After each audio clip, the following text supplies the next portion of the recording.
Les problématiques sont les mêmes pour tout le monde au niveau international, c'est-à-dire il faut arriver à avoir des meilleurs rendements en utilisant moins d'intrants, dans un meilleur respect de l'environnement et que les fermiers et les producteurs s'y retrouvent économiquement.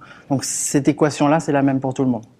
Mais c'est le rendement qui est au cœur de tout, puisque on stagne en amélioration du rendement sur le blé dans beaucoup de pays.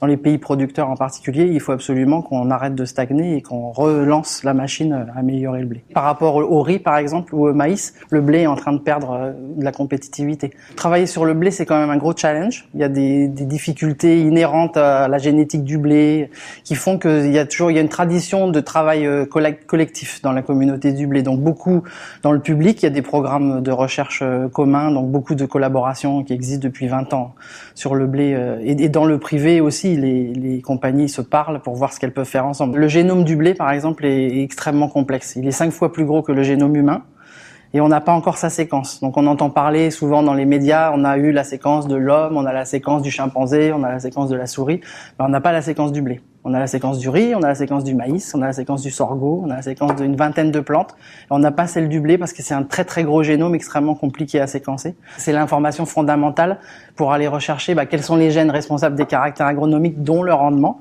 et de faire du coup une amélioration plus ciblée. On a fait la révolution verte, c'était basé sur de la connaissance scientifique, mais quand même limitée. Si on veut en faire une deuxième, il faut que notre connaissance s'améliore et une partie de ça, c'est le génome. Actuellement, il y a 5 fois plus d'investissement dans la recherche sur le maïs que sur le blé. Et de l'investissement privé majoritairement. Donc si on veut vraiment faire une différence sur le blé, il faut que l'industrie s'engage. On peut toujours faire mieux, donc je pense qu'il faut essayer de continuer à pousser et d'améliorer.